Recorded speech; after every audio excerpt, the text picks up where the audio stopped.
With few exceptions, the mainstream Christian church over 1,400 years had reigned supreme.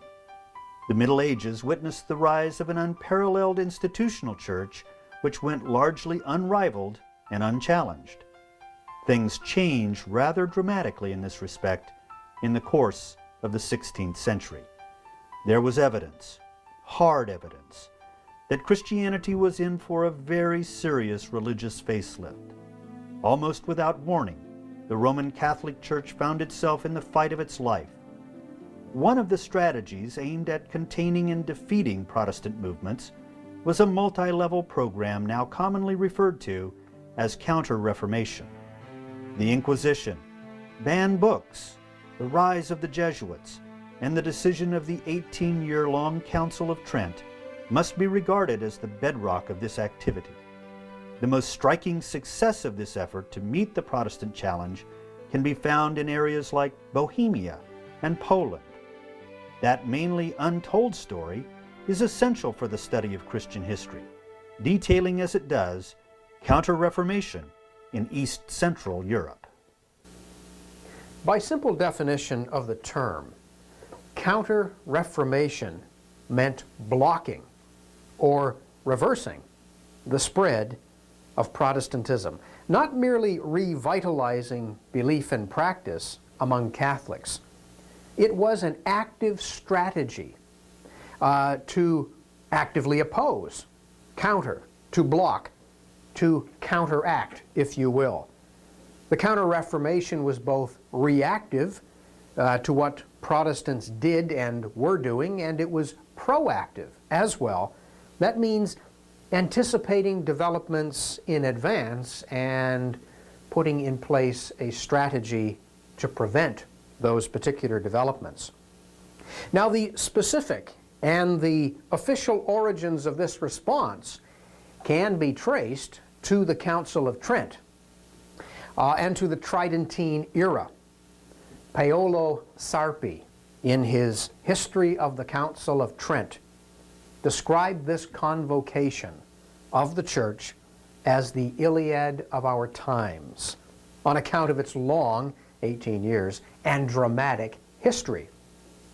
Trent was, as I have mentioned in a previous lecture, a turning point in the culture of Catholic Europe in terms of its relation to the Protestant faith particularly.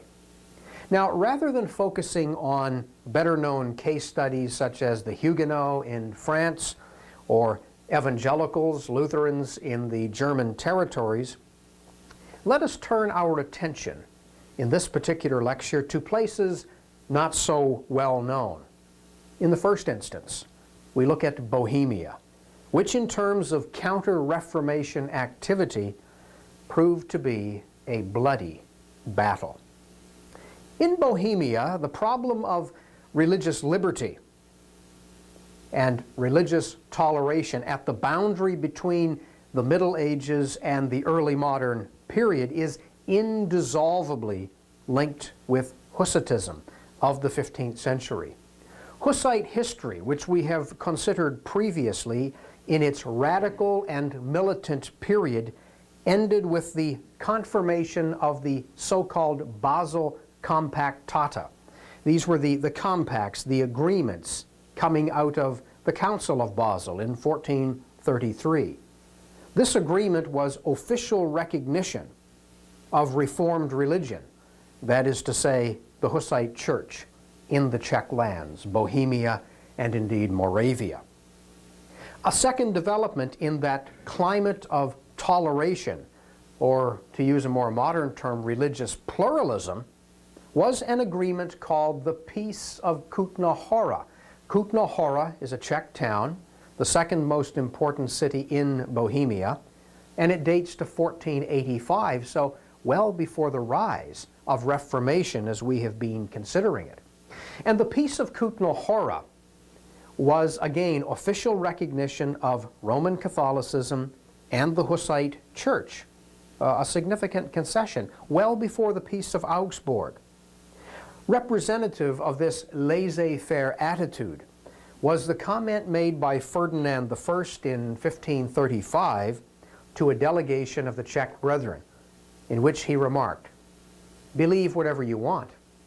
We won't stop you. You can go straight to hell." Well, with the advent of the Habsburgs, this political dynasty in Europe, into Bohemian affairs in the 16th century, a period of gradual and then abrupt re-Catholicizing began. The Habsburg policy was a rigid doctrine of conformity, religious conformity, which predicated and was predicated upon a stable monarchy and the foundation of religious unity, which, recognizing other types of Christian faiths, did not seem to facilitate that aim and desire of the Habsburgs.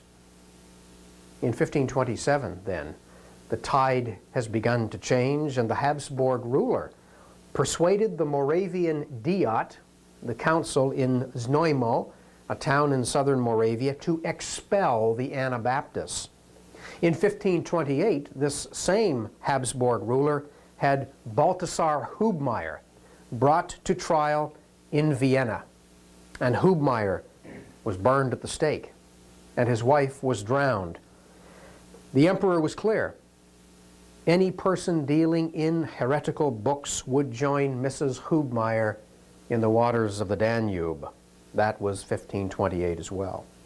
Then the defeat of the Protestant estates by Emperor Charles V in the Schmalkaldic War in 1547 had implications for Bohemia and all of Central Europe. In 1547, Ferdinand initiated full-scale persecution. Property confiscations followed. House arrest of the Czech Unity of the Brethren, as they were called, and the eviction of Lutheran pastors from the Czech realm.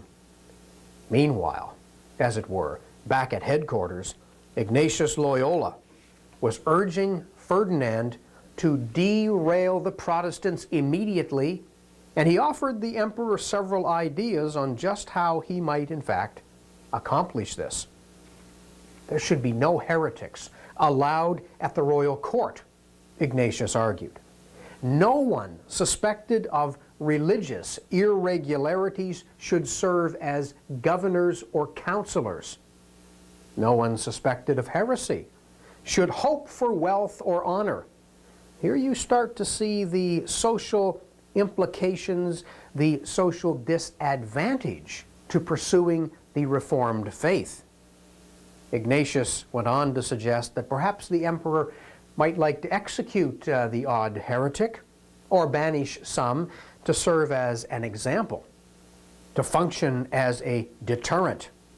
Goods and possessions, Ignatius said, should be confiscated from these people. Let's just see how deep their faith commitment is. Professors or administrators in universities attacking Catholicism, fire them. And students who are intractable in their Protestant positions, kick them out. Expel them from the universities. Secondary schools, Ignatius argued, should be cleansed of non-Catholic teachers. No point in having them corrupt young minds. All heretical books should be collected and summarily burned. Ignatius urged the implementation of prohibitions on printing. Now, I've mentioned some of these things in theory in a previous lecture. Now we're seeing the implementation of policy in specific contexts. And finally, he said to the emperor, anybody who refers to a heretic as an evangelical should be fined. I mean, let's just take measures right down to even the slightest actions we find reprehensible.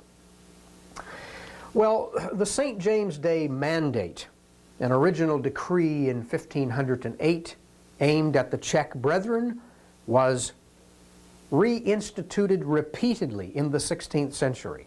In 1508 originally, 1547, 1548, 1554, 1559, and again in 1560. And this law made things very difficult for Reformed religion in Bohemia, and it led the Brethren to relocate out of Bohemia and into Moravia, where a sense of religious liberty and religious toleration persisted past the time it declined in Bohemia. In fact, a diet, a council in Brno, a Moravian city, in 1608 made this religious toleration point quite clear when it declared, when it comes to religion, here in Moravia, anyone may believe whatever they wish, as God grants understanding. This would change. This attitude would change, and not too long after 1608. Well, true or false, the notion of religious imperialism, the Counter-Reformation, is forever linked in East Central Europe with the arrival of the Society of Jesus. The Jesuits opened a school in Prague in 1566. In 1579, they founded a full-fledged university at Olomouc in Moravia, and later a college was founded in Kutna Hora, and Catholicism began to experience a significant resurgence in East Central Europe. I draw your attention to the Jesuit college in Kutna Hora, where less than a century earlier the peace of Kutna Hora had been declared, official recognition of the Hussites. Now the Jesuits have moved into the neighborhood and things are changing, and changing rather dramatically. By the year 1567, the Basel Compactata that I mentioned earlier was gone, legally stricken from any formal consideration or observation. That meant the aforementioned legal grounding for Reformed religion was now no longer in place. It had been stricken, as it were, from the law books. This had several immediate consequences. Protestant schools were closed. Bohemian pastors were expelled, those teaching the Hussite or Reformed faiths of Luther, Calvin, or the Anabaptists. Charles University in Prague became a Jesuit institution. By 1550, the Jesuits, now only 10 years old in terms of the history of their order, have officially added to their stated purposes a defense of the faith. They were not founded to combat Protestants, but now they have come, after a decade of existence, to take on these intractable Protestants. There were, by 1700, some 20,000 Jesuits. The political restoration of Catholicism led to an increasing confessional polarization in Bohemia and Moravia. Over here, we have all the Catholics lined up. And on this side of society, all of the Protestants, a polarization, a division. And this situation was exacerbated by increased political instability in the Czech kingdom. Divisions, discord, distrust prevailed. Emperor Rudolf II hid in the Hrachany castle in Prague, mentally ill at times, disordered at other times, irrationally frightened the rest of the time. He ignored imperial business, sometimes for years on end. He became depressed. He thought he was bewitched, and he attempted suicide, but alas, he botched even that. However, in 1609, he managed to issue the so-called Letter of Majesty. This Letter of Majesty granted a semblance of legal recognition to all of the religious parties concerned in the Czech kingdom.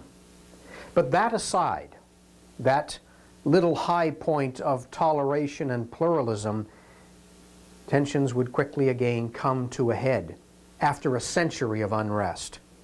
And on the 23rd of May, 1618, the royal Catholic officials were defenestrated in Prague, out of the Prague castle, to the taunts, "See if your Virgin Mary will help you now." Unlike the defenestration in 1419, which set off the Hussite Revolution when Jan Zalewski with Žižka standing by threw the councillors out of the window, they were all killed. The defenestration this time, the royal councillors happily all survived because they landed in a rather large pile of dung outside the building. Well, this act, this defenestration, prompted a chain reaction of events in Central Europe which would have consequential effects for the Reformation in those territories. And indeed, it sparked a war which convulsed the continent. Several outcomes from this Prague defenestration may be mentioned. On November the 8th, 1620, the momentous Battle of the White Mountain was waged just outside Prague. On the 21st of June, 1621, the next spring, the Protestant leaders of that uprising were publicly put to death in the Old Town Square in the city of Prague. The Utraquist Consistory was dissolved. That's the church governing body for the spiritual descendants of the Hussites. Now the Protestants, as it were, don't have any church administration. It's been annulled. The Letter of Majesty, which Rudolf published in 1609, was rescinded. Note the crossway knife slashes through the document, rendering it now legally invalid. In the same year, 1621, the eviction of non-Catholic clergy took place, and this was followed up by the eviction of their lay disciples. The urge to purge is now reality. By September 1622, the victorious Habsburgs, the political rulers, ordered the Anabaptists and the Hutterites, whom we have looked at previously, ordered them out of the Czech lands altogether, out of Bohemia, out of Moravia, and this brought to an end the Bruderhofe in Moravia that we've looked at. After a century, it's now over with, they're expelled. And by 1627, the renewed land ordinance, as it was called, came into existence. This had the result of making Roman Catholicism the sole religion of the Czech state. Again, I draw the contrast, the 1485 and the Peace of Kutná-Hora, where Roman Catholicism on one hand and the Hussite tradition on the other were both recognized. Now it's only Catholicism.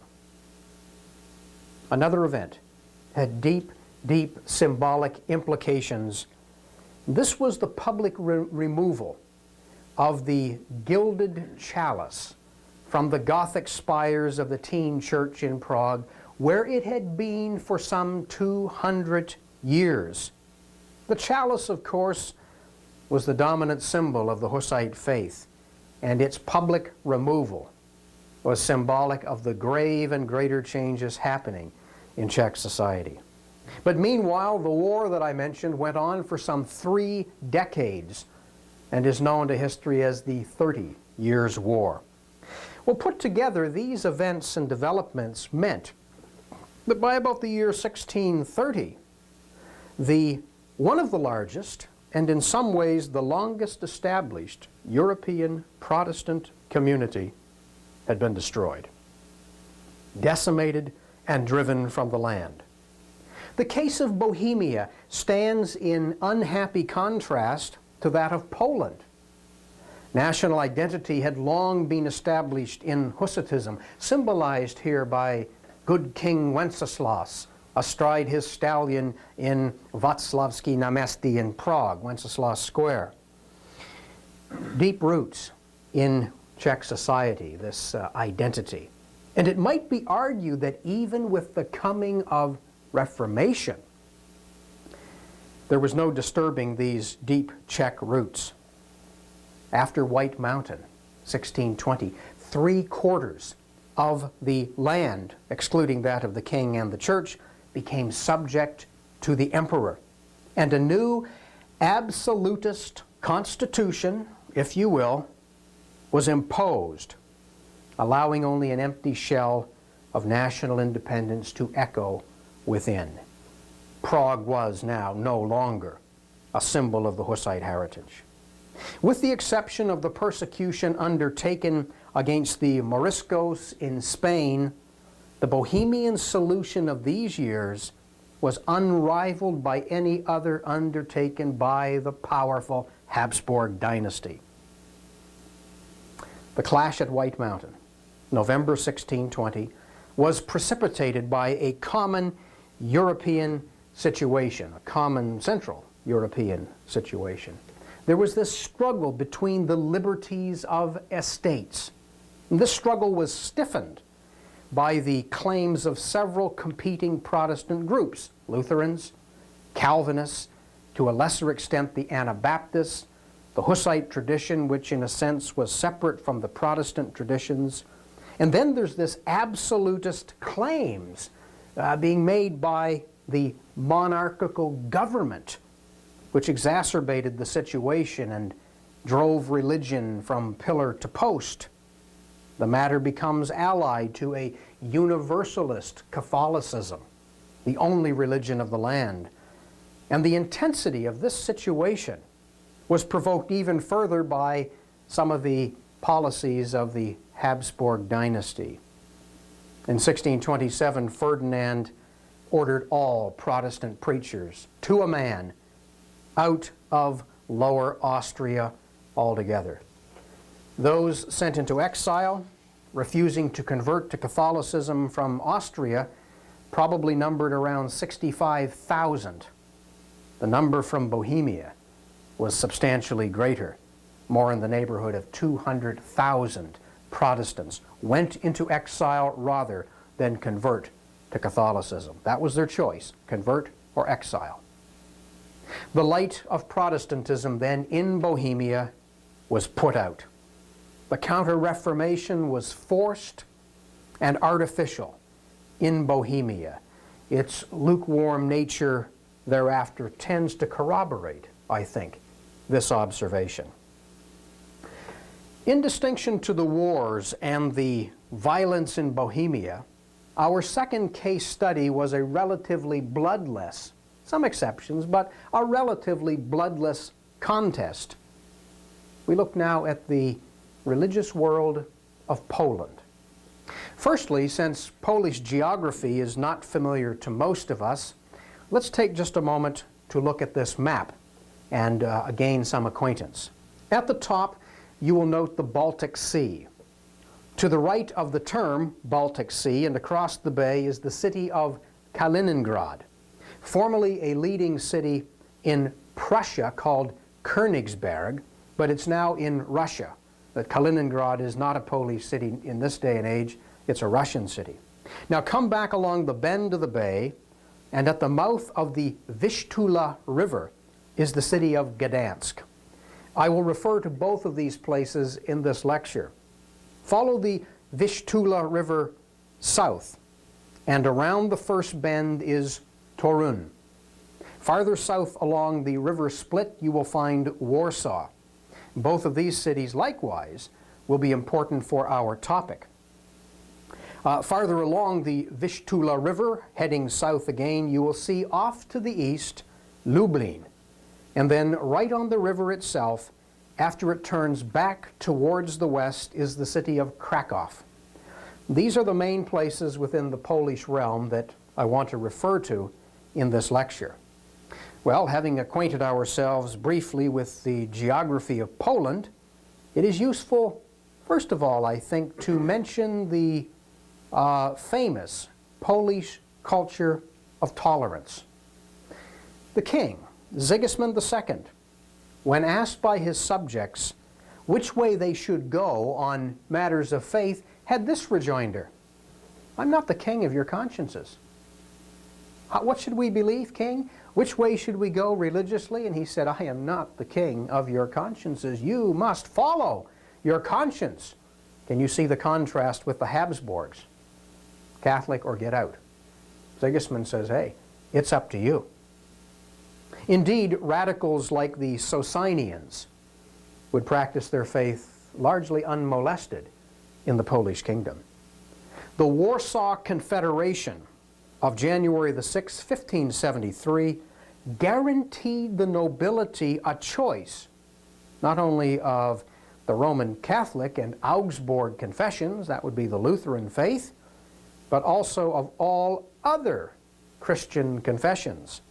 The treaty was concluded by all Polish nobles present at the Warsaw Diet and was even signed by a Catholic bishop. Now, what I'm trying to point out here is that in Poland, there's relative religious freedom, while in Bohemia, there is repression. But alas, there will be some change in Poland as well. Unlike Bohemia, the spirit and the needs of the people in Poland and the Counter-Reformation were adaptable. There was a sudden wave of enthusiasm for the Reformation.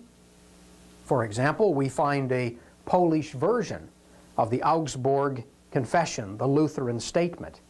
And then an equally sudden and perhaps even puzzling collapse of this enthusiasm for Protestantism. The king sides with the papacy, and the religious world begins predictably now to change. Well, there's sporadic anti-reform activities, and there's not a true counter-reformation in Poland until the mid-16th century and even later. By the mid-16th century, Catholicism was really a distinct minority in Poland. But 100 years later, by 1649, the number of Protestant communities in the Grand Duchy have been reduced from 140 to 45. That's a precipitous decline. And by the 18th century, just to jump ahead, Lutherans, Orthodox, and Arians were all but eliminated. The Uniates, these are the Christians who are really part of Eastern Orthodoxy but are in communion with Rome. They'd been greatly reduced. The Calvinists were decimated. Here in this woodcut, Christ appears as a soldier, aggressively confronting an Arian fox. In 1564, King Sigismund accepts certain of the Tridentine decrees, the first European monarch to do so. Now, the salient points on the dramatic changes in Poland are, I think, three in number. First, the legal and constitutional framework for religious toleration in Poland must be distinguished from the religious culture and the popular forms of religion there. And it would be the latter, surprisingly enough, that would prove to be the breeding ground for counter-Reformation activities. That's one important point. The second is that the rise of religious intolerance may be traced to the context of confessionalization, the imposing of particular religious views. Indeed, I would feel compelled to argue that the politics of Protestant religion, the politics of Protestant confessionalization contributed in no small measure to the forces of Counter-Reformation. And thirdly, the establishment of religious identities along political, cultural, and social lines included religious values and religious practices. The saying, "We are ruled by the law, not by the king," was a sentiment echoed in Poland, and it's accurate with respect to the Polish nobility up until about 1700. But be that as it may, if we go back to the beginning, the early impulses of the Reformation had reached the city of Gdansk in northern Poland as early as 1518, where the 95 Theses were disseminated and studied and taught. The city of Königsberg, Kaliningrad, was another early center of Reformation activity. Königsberg was the capital of the state of the Teutonic Knights. It was a Polish fief. And in 1525, the city became a secularized Lutheran duchy of Prussia. Along with Gdansk and Krakow, these were the most important centers of early Reformation activity within the Polish realm. However, things could not remain placid for long. Once the broad thrust of the Counter-Reformation got going, Sigismund I, the King of Poland, took Gdansk militarily in 1526. He reestablished Catholic worship as well as the aristocratic city government of Gdansk, which the Reformation had simply dispensed with. The strength of the Royal Army, which descended upon the city, caused one burgher to comment that it was sufficient to induce them to believe not only in God, but in a donkey, if necessary. This coin struck in Gdansk shows the independence, the civic pride of the city.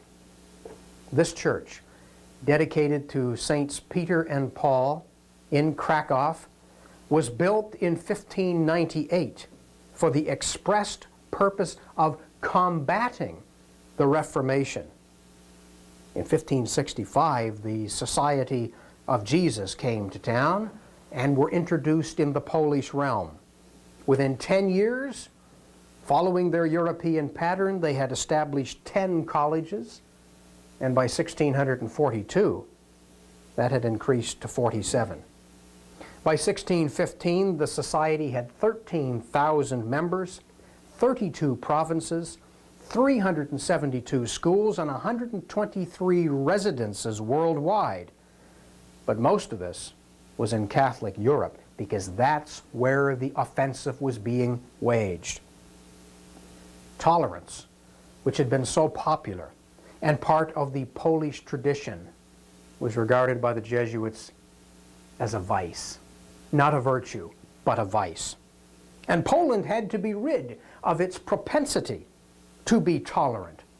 For had not Christ himself come and said that he had not come to bring peace but a sword, and had come to divide families, and had come to establish the kingdom of God on earth? Indeed, well, said the Jesuits, let it begin in Poland. The policies of Stephen Batory, the Prince of Transylvania, and Sigismund III had severe repercussions for Protestantism in Poland. Both would rule the realm in succession. Stephen Batory ruled the realm for 10 years, from 1576 to 1586, whereupon Sigismund III took up his position on the Polish throne, where he sat for an even longer period of time. Indeed, for 45 years, from 1587 to 1632. The Jesuits regarded Stephen Batory as their father and patron, and this sentiment was not too far off the mark when it came to his successor, Sigismund.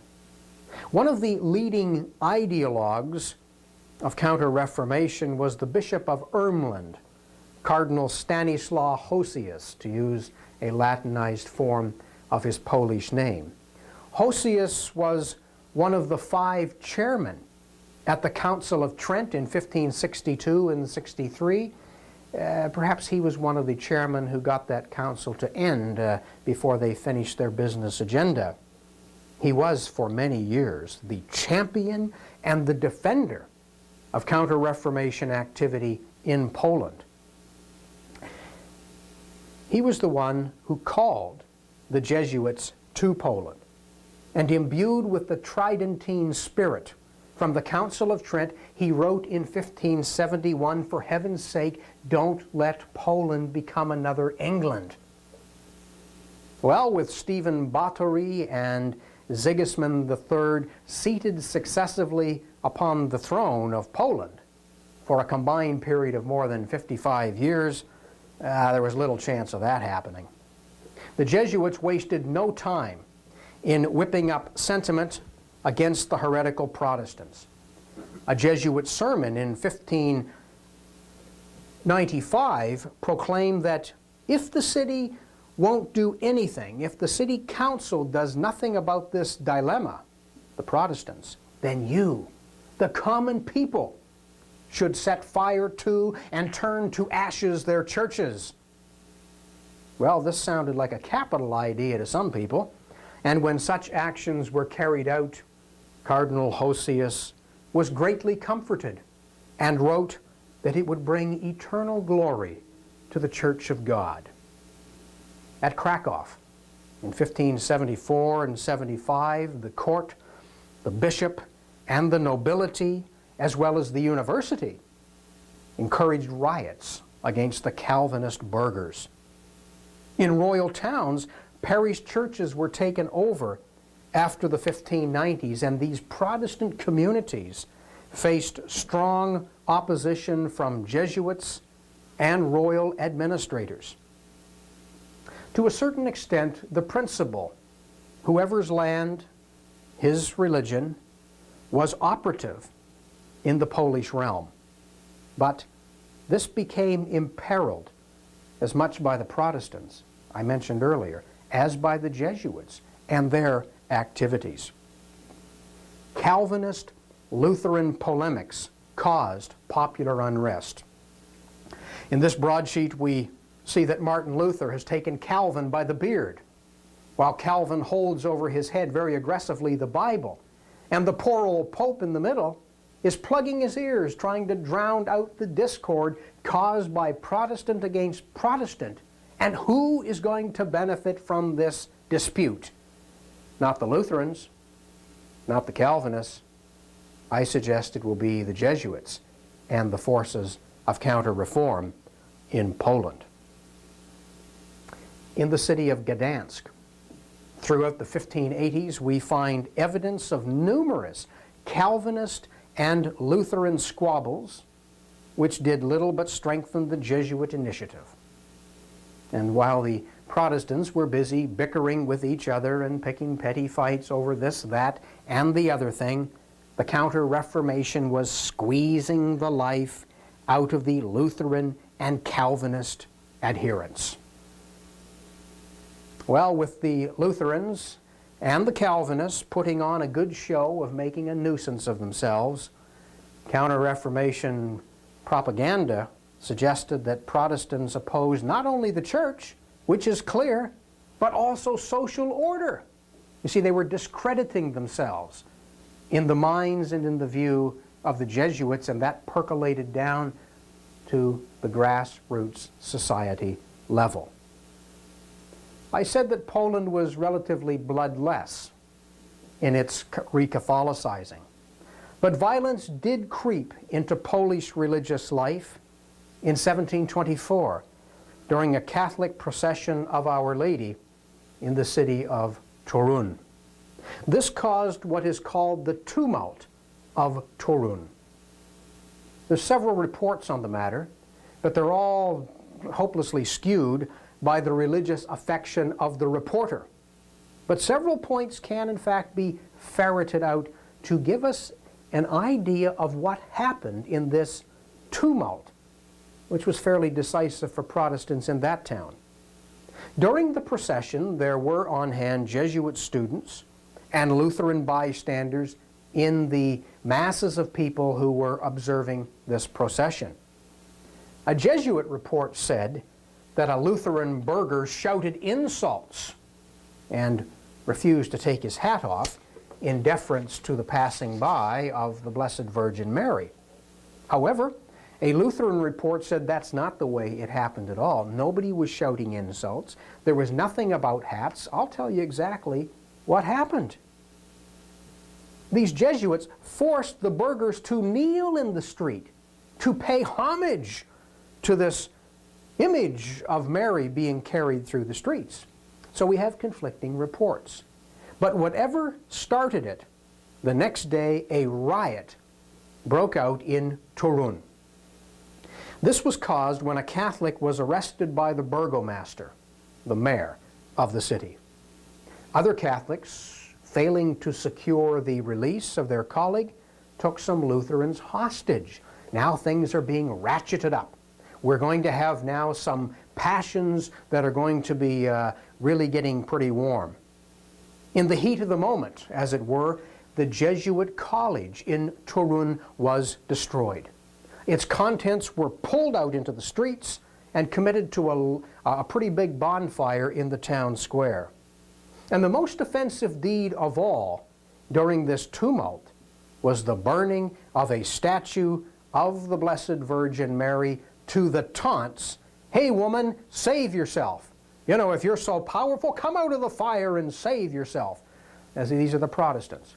Now, they've not only got a literal fire going, they're inflaming other people. The Jesuits would later claim that it was the town officials who incited the mob. After all, the mayor had arrested a Catholic, had he not?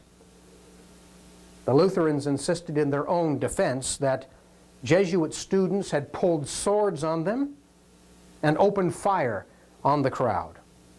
The thing was such a conflagration that the Crown Tribunal of Warsaw had to intervene. And following an investigation, this tribunal handed down several findings and decisions. First, the burgomaster and the disciples, his deputies, were to be decapitated for failure to adequately perform their duties. Well, that's pretty severe, is it not? You've got a bunch of people who run amok in the streets of Turin, and the city officials are going to lose their heads because they didn't control it. Secondly, the 2 burghers and 13 other people were ordered to be executed on the grounds that they were the principal aggressors against the Jesuit college. The 2 individuals who allegedly profaned the Virgin were to be mutilated, quartered, and burned. Now, we're talking some serious repressive responses to this.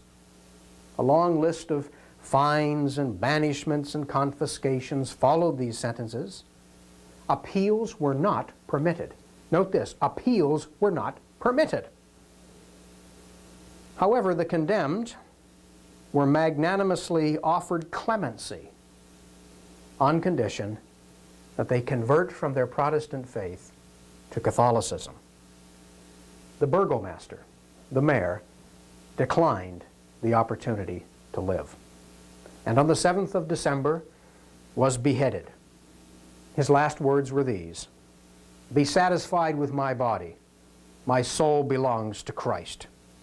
In terms of punishment, the whip, the wheel, and the fire of the stake were utilized against the rioting Protestants. One individual did convert on the gallows, and one other was pardoned.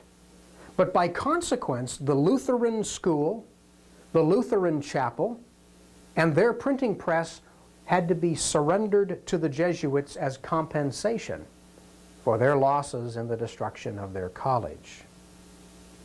Despite these events, there was in fact little militancy in Poland in terms of the Counter-Reformation, unlike Bohemia, and again the contrast to the Czech crown can be drawn and is in fact instructive.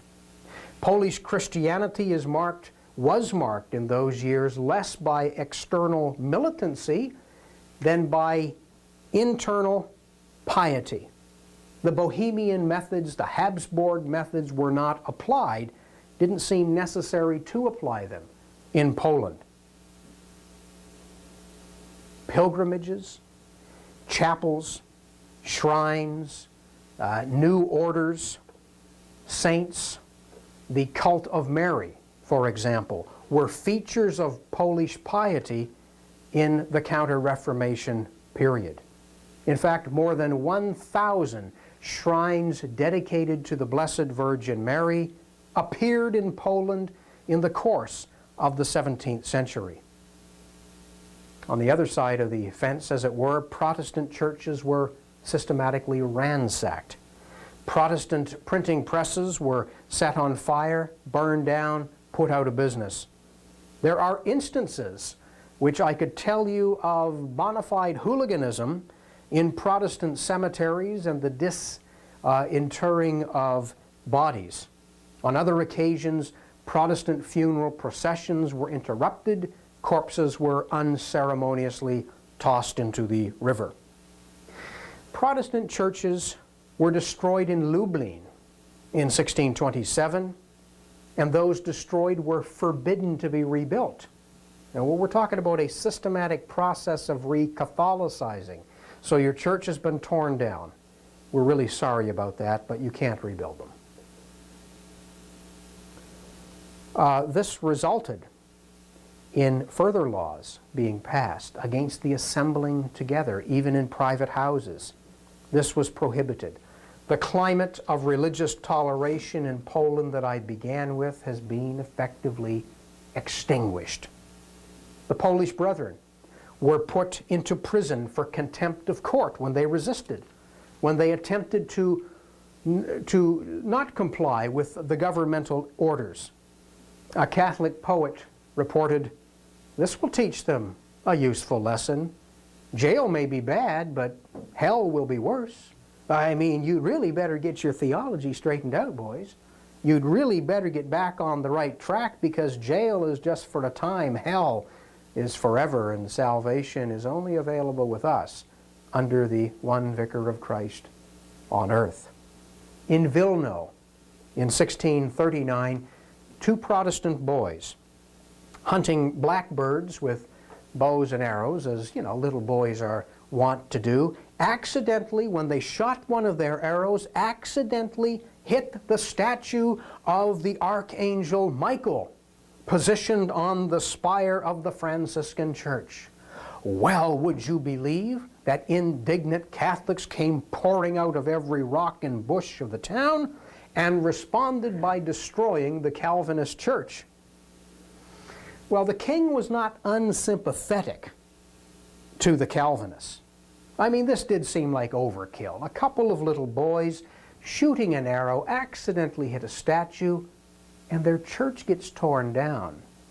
He was sympathetic. However, several senators threatened to withhold their financial support for the war against the Turks if the king did not punish these heretics. I mean, how dare these Protestant kids go and shoot an arrow at Blessed Archangel Michael? This is ridiculous. They must be punished. And if you don't punish them, O king, we shall withhold financial support for the war against the Turks. And, well, this would have serious consequences for Poland as a nation, to say nothing of the church. So, the parliamentary session the following year liquidated Protestantism altogether in the town of Vilno. Among the strategies set forth and proposed by the Jesuits was the suggestion that if Lutheran pastors would retire, if they would resign from their parishes, they could be given their income for the rest of their lives if they would step down and let a Catholic priest replace them. Now, this is kind of like the strategy proposed by Alexander VI in the 1490s to deal with Savonarola. Make him a cardinal. In this case, we can't make these Lutherans cardinals, but we can pay them for the rest of their lives, and they can go on holiday to the Tatra Mountains or somewhere, or up to Gdansk on the Baltic coast and have a nice old time. Catholicism was now becoming a pretty strong asset for noblemen seeking office. True to the initiative of Ignatius, non-Catholics aren't going to get too far in Polish society. Well, the Protestants did make an effort to fight back. Attacks on Protestant churches in royal towns went unpunished. This provocation united the Protestant nobility, and they defied the king. The Protestant nobles banded together, just as the German nobles had done in 1530 in the Schmalkald League. But in 1607, the attempt to defend themselves and their religious interests came to an end, and they were crushed. Rather than punishing the dissenters, the king, however, sought the middle way, a compromise, and he proclaimed an amnesty. Let's stop fighting. Well, by that time, the Catholics have won, so to say, let's stop fighting, was really, let's just maintain the current status quo and let's all be happy and live together, shall we? The political power of the Protestants then was broken and crushed forever, and the struggle effectively ceased. The Counter-Reformation left its indelible mark upon Polish culture. For example, in 1602, St. John's Cathedral in Warsaw received a Baroque facade. In 1608, the Jesuits celebrated their good fortune with a magnificent oratory containing 20 marble altars, if you will, situated right next door to the church in the streets of Warsaw. Sigismund II repudiated his oath of religious toleration without significant political or religious opposition. And therein the genius of the Polish Counter-Reformation. The king could change his mind and get away with it. There was insufficient Protestant opposition to force him to be true to the position that he had previously taken. This was a reliable symbol and strong, concrete indication of Catholic recovery in Poland, and indeed in most of Central East Europe itself. The result of the Jesuit-driven initiative was largely a bloodless victory in Poland for the Counter-Reformation, thanks to Jesuit evangelization efforts, and today more than 95% of the Polish population are Roman Catholic. Well, by way of some conclusions now, we should note that the Italian political theorist Machiavelli claimed that a sincere Christian could not succeed in politics. How apropos is that for the day in which we live? A sincere Christian cannot succeed in politics. Well, this startled, it scandalized, and it scared 16th century Europeans, I suggest. It may be said by way of rejoinder to Machiavelli, using the Counter-Reformation as our particular frame of reference, that one of the glories of the Counter-Reformation and one of the glories of the Baroque was a refutation of Machiavellian political principles, because sincere Christians, Catholics, but Christians notwithstanding, succeeded admirably in politics. Be that as it may, it is clear that propaganda played a key role on both sides of the divide, Protestant and Catholic alike. From the Protestant side, for example, this illustrated broadsheet of 1569 relates how a Jesuit dressed up as a demon and attempted to frighten a young girl into renouncing her faith. By God's intervention, the story went, one of the servants discovered the deception and stabbed that deceiving Jesuit to death. Another Protestant example, from a broadsheet of 1570 in Vienna, claimed that a Jesuit actually gave birth. That's interesting, because there's only men that are Jesuits, but this Jesuit man gave birth. The narrative warned the reader of the model of piety outwardly displayed, but Jesuits really aren't like that. Classic Protestant propaganda. The maternal Jesuit apparently carried a picture of a woman under his clothing, and his seething, unrequited lust, according to the Protestants, produced the magical child. And his fellow Jesuits set the child's bed up out in the public and encouraged pilgrimages and veneration. Think back to some of our discussions of the images, and this one fits right in there. Discredit, making fun, trying to trivialize your opponents. But clear bias marked the polemics on both sides. This German engraving shows two buildings.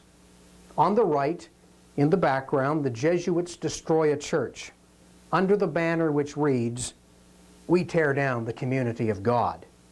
While on the left, you will notice Protestant Masons building under their motto, which reads, "We're building to the glory of God." In the foreground on the left, there's a lion with a scepter. And he's symbolizing, I think, the Protestant secular power, while the lamb symbolizes patience, tempering the worldly authority.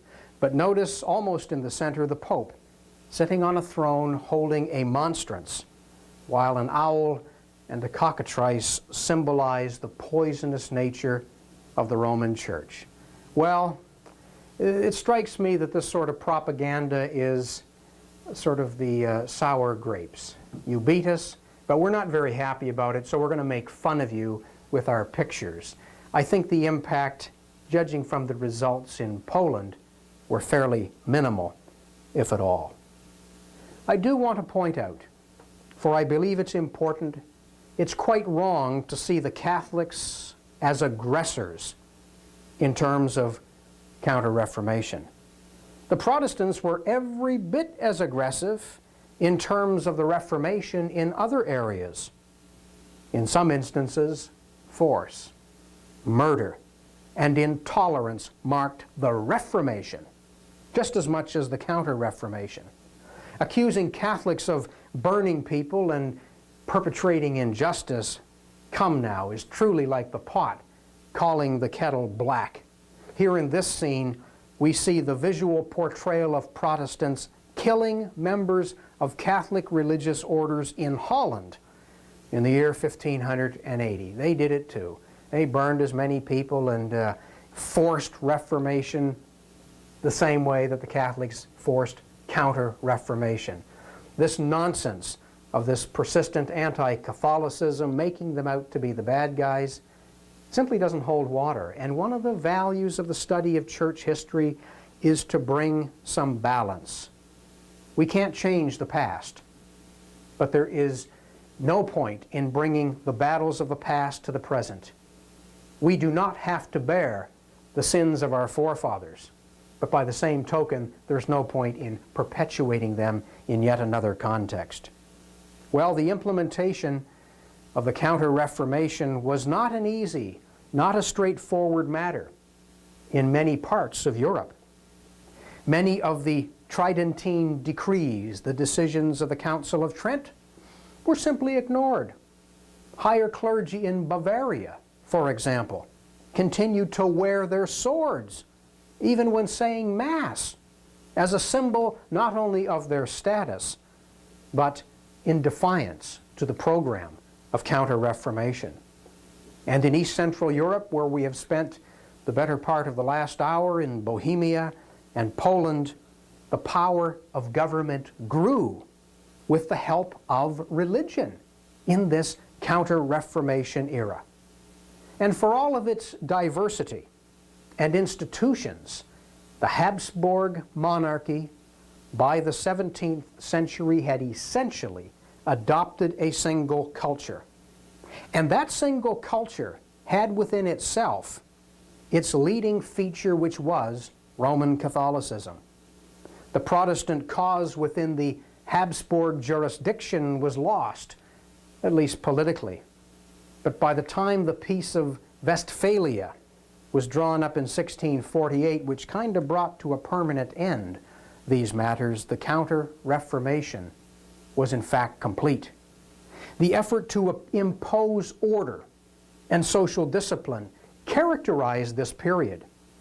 Counter-Reformation and Baroque culture sought order and structure that would survive the turbulence of time and change, structures and order that would both be permanent and stable.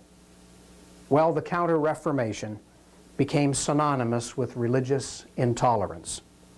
Its triumph in East Central Europe, symbolized by the imposing and sometimes overpowering Baroque, remains well into the third millennium of Christian history, an abiding witness to the determination of the faithful.